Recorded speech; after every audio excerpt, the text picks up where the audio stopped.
And I think people appreciate when they're not constantly being sold to. I think and patients mentioned to me, they're like, it's so cool that you're just helping all these people online for free. Yeah, I am, but it also benefits me too.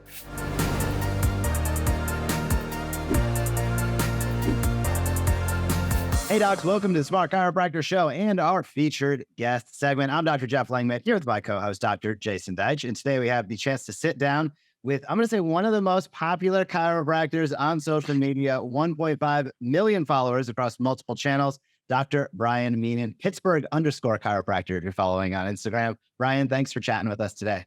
Yeah, of course. Thanks for having me. I'm excited. Our pleasure. I want to ask a question right off the top. You have built a super large following and you are a young doc. How did it start?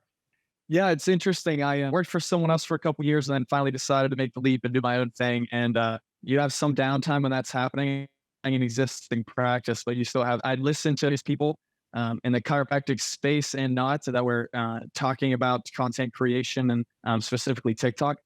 So hopped on there, was kind of nervous, didn't really want to get into it, didn't know what to do. And then finally, probably about 4 or 5 months before COVID hit, started to post on there a little bit here and there. And then one video blew up and then it just kept happening, kind of snowballed from there. Hey doc, the money is in your list. If you're not utilizing weekly email newsletters to drive reactivations into your practice, you're missing out on a huge opportunity. To schedule a demo and see how we help hundreds of docs do this each and every week, go to thesmartchiropractor.com today. Again, that is thesmartchiropractor.com. Schedule a demo with our team. But right now, we'll get back into this awesome interview on Interviews by the Smart Chiropractor. It is amazing. It's very impressive what you put together. I'm looking at you on Instagram right now. Help people understand, help chiropractors understand, why to do it. I think a lot of chiropractors think of Facebook, think of Instagram, even TikTok, and they immediately think of advertising. And that's a whole different way of approaching it than you are.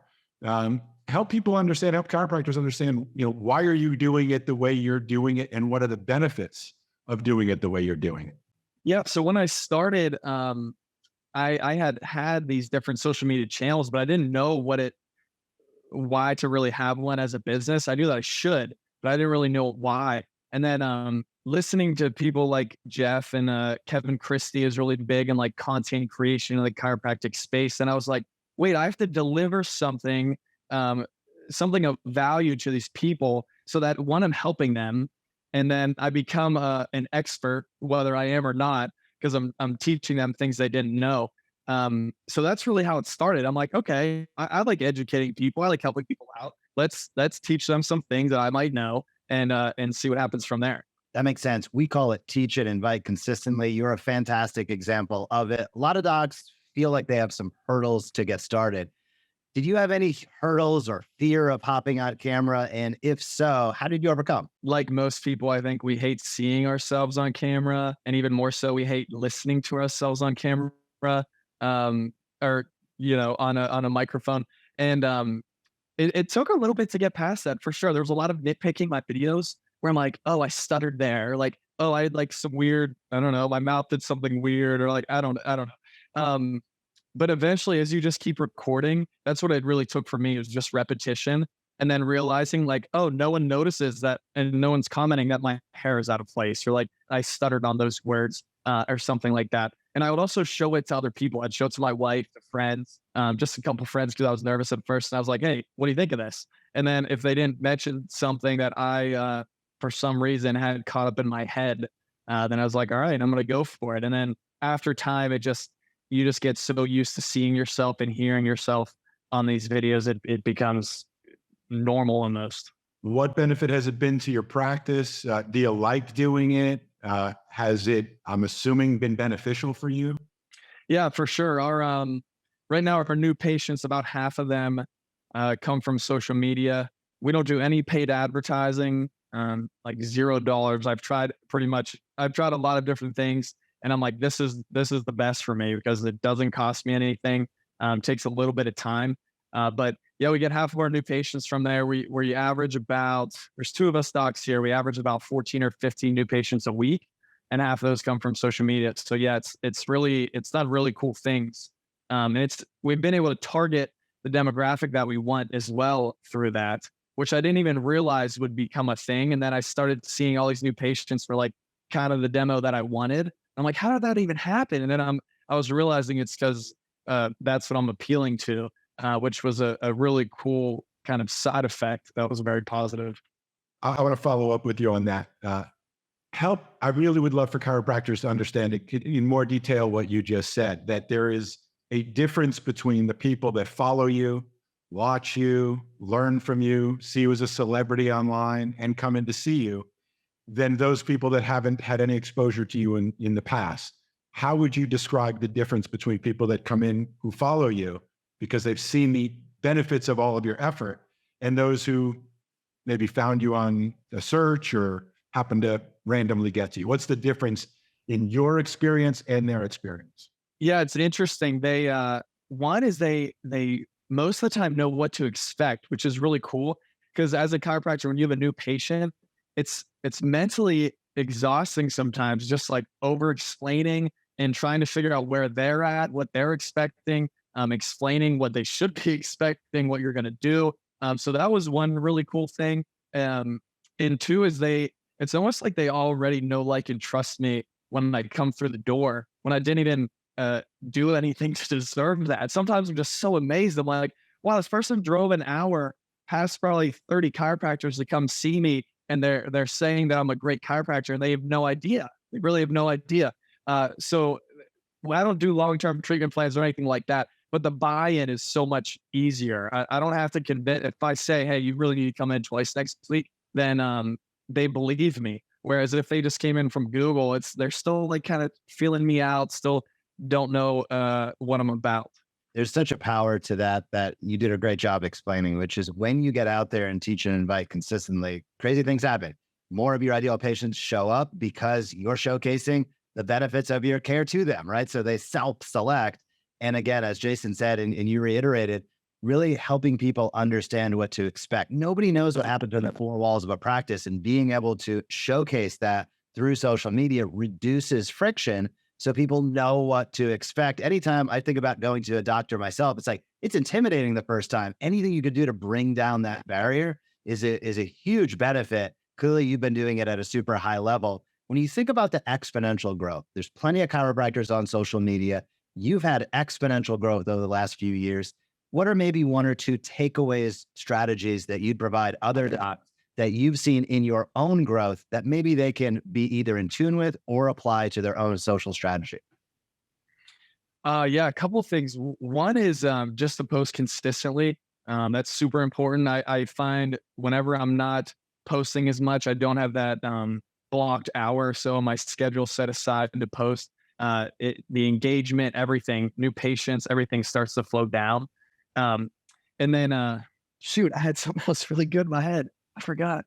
Oh, just making sure you're educating people, because at the beginning, I used to think it was so important just to get everyone that was watching my video to come in my door. And I thought if they were outside of my area, which is Pittsburgh, I'm like, oh, I don't really care if they follow me. I just want everyone in Pittsburgh to follow me. But then once I came to realize through the help of you and some other people in this space that teach about these things, and so I was like, I have to provide value, give them something like educational. People are loving just how easy it is to learn right now. I need to teach, and then it'll just eventually come. So none of my videos, none of my captions, I don't ever say like, hey, call me if you need me, or like, call me if you have this symptom or anything like that, because it'll just happen organically. And I think people appreciate when they're not constantly being sold to. I think and patients mentioned to me, they're like, it's so cool that you're just helping all these people online for free. I'm like, yeah, I am, but it also benefits me too. So yeah, those are the big things for me. I used to think at first, I'm like, man, no one came in after this video. No one called and mentioned this video. What a bummer. But it's so much bigger than that. And you just have to keep going, keep creating, keep providing value to people. I'm going to throw a couple at you. One, how long did it take before you started seeing some traction? What do you love most about doing it? Um, I want more chiropractors to be like you. So I'm trying to get out from you, what does it take to do it, and why should they? And what should they expect in terms of, I did 10 of them. I don't have 14 new ones coming in every, what do they need Yeah. to do to stay the course and stay with it? Yeah. It took me a long time. to notice a difference, to be like, okay, this social media stuff is picking up. It probably took about a year and a half of posting pretty consistently. Like there were times where I was posting 5 times a week. There were other times where I was posting 2 or 3. But it took about a year to a year and a half to start seeing like a steady, to make it worth my time, so to speak. I mean, we'd have a couple here and there. I've been doing it pretty consistently now for almost 3 years. So that's how long it's been now. But yeah, it takes a long time. It takes a long time not only to build the following up, but to get other people to see you, to get other people to talk about you on there, just send your videos to other people, things like that. Um, I enjoy it because I never really liked sitting at a booth on a Saturday for 5 hours, handing out pamphlets with a spine model behind me, or stretching people at events and doing taping. I mean, it's fun and it's cool, but like this is so much easier. I get to stay in the air conditioning. I just set up my phone and just teach things that I already know about. And ideas just pop in my head throughout the week or whatever. I write them down. And then, so in that aspect, it's pretty easy in terms of that. It's very flexible. I don't have like, I'm never like, oh no, I can't go out to eat on Saturday. Like I have a marketing event, because this is my marketing. When I have a spare hour throughout the week or whatever, that's when I get it all done. Let me just follow up on that, Brian, too. Roughly how much time per week do you invest in doing this? Yeah, I probably do less now because we've gotten busy, but on average, it's probably about an hour of recording, probably a half hour of editing, I'd say. And that's for several videos. I can knock out several videos with that, but that's probably on average by the time it's said and done. And what's your workflow for that? How do you go about it? Do you strategize the topics beforehand? What are you recording with? How are you editing? What's the typical workflow? Yeah, it's changed a lot over since I've started, obviously. But what I've found works best for me is writing down all of my ideas. I have just in the notes app in my phone. If I think of it while I'm taking a shower, if I think about it while I'm just sitting in my office doing notes or scrolling through, I think a lot of my ideas come up then. I'll jot them down there. Whether it's just content like, oh, I want to work on tennis elbow. I haven't talked about that in a while. Or if it's like a trend in a song that I want to do, I'll write all that stuff down. Because I used to think, oh yeah, I'll remember it on Thursday, like in a couple days when I record, and then I'd go to open up my phone and go to record. And I'd be like, I have nothing. I have a content block right now. I have nothing to film. So I would always write them down, and the best weeks when I'm doing it consistently, I have scheduled in my, I have blocked off in my schedule when I'm going to record. Usually it's like on certain days of the week, we're done earlier. So I'll just stay late. Staff, everyone will go home. I'll stay late and record. I just use my cell phone. I do stay up to date on like, just if there's camera differences on newer phones, I just always try to get those. Just so the camera quality is pretty good. I have a ring light.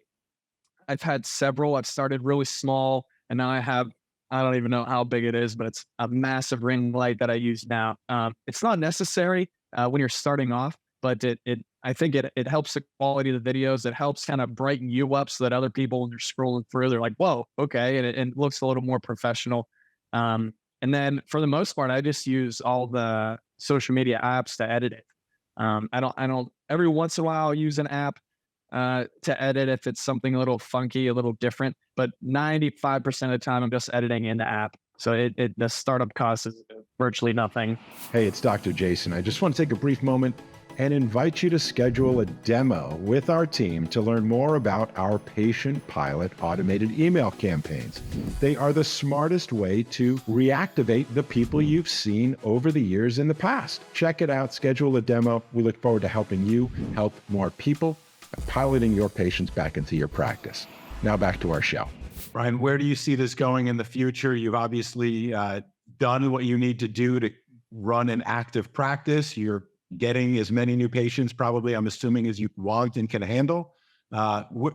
You'll, I assume, stay with this. And I guess some would ask, well, if you're already getting new patients, why would you continue? So what do you see in your future in terms of growth and opportunity? Yeah, I'm not really sure what it looks like yet.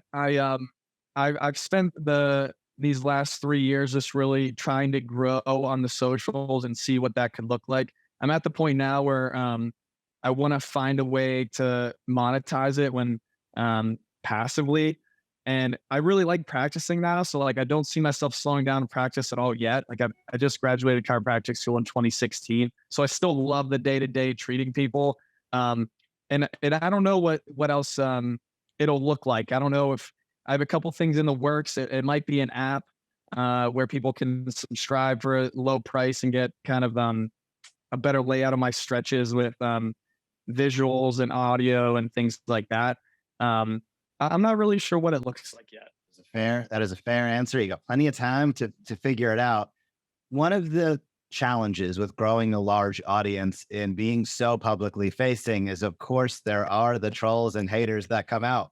How have you dealt with that throughout time? And how would you recommend, especially a doc? I get it. Somebody that is, early on, they have 500 followers and they feel like they're dealing with people out there. That's hard, right? Yeah, I think it might become a little bit easier when you see the stats and the results and everything else. But early on, and even today, how do you deal with some of the negative ramifications of being such a publicly facing figure?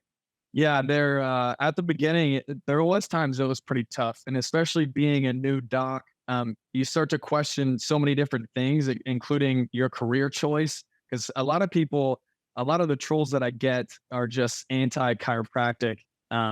They don't throw too many digs at me. They're not like, "Oh, you're ugly," or like, "Oh, you look funny," or stuff like that. It's more just chiropractic related. Or sometimes they'll say like, "Oh, that stretch doesn't work," or "Hey, he's wrong," or whatever.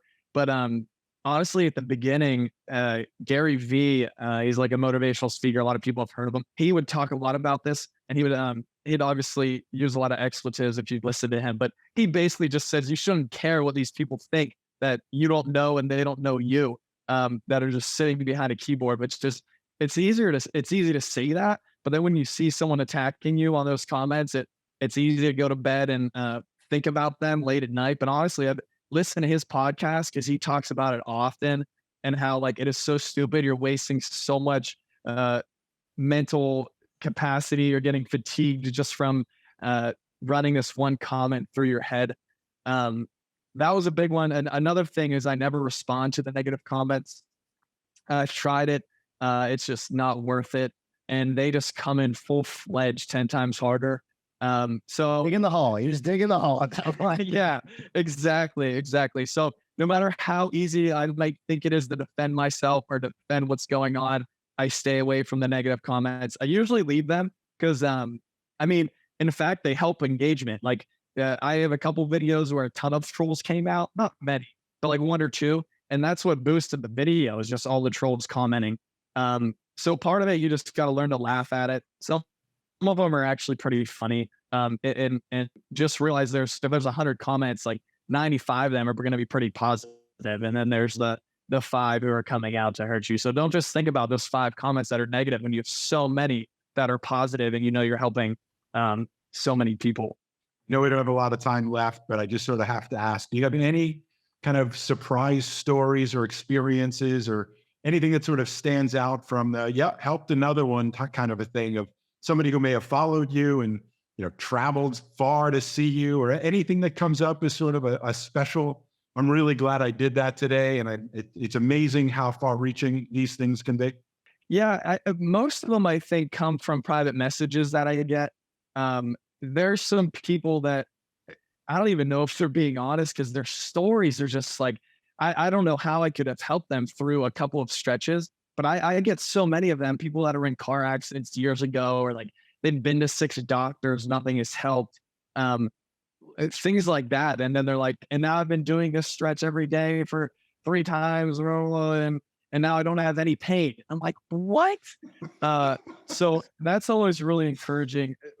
I always do get the occasional person who wants to like fly in from a different country or something crazy. I'm like, let me find you someone closer to you. Like, I'm really not worth that. You can find someone nearby that'll help you. But yeah, the stories that I get in my messages are just really, really crazy, and it helps you keep going for sure. That is fantastic. Brian, thank you so much for coming on and chatting with us. Thank you for leading the way. Everybody listening and watching, we're going to drop links to all of Brian's channels down below. Follow him, see what he is up to. He is doing it the right way, has built an incredible following, continues to do so, and is making an impact in his local community as well. Brian, thanks so much for chatting with us. Yeah, thanks for having me. Thank you so much for watching this video on the Smart Chiropractor. To not miss a single thing that's clinically oriented, marketing oriented, or more, be sure to subscribe to our YouTube channel today.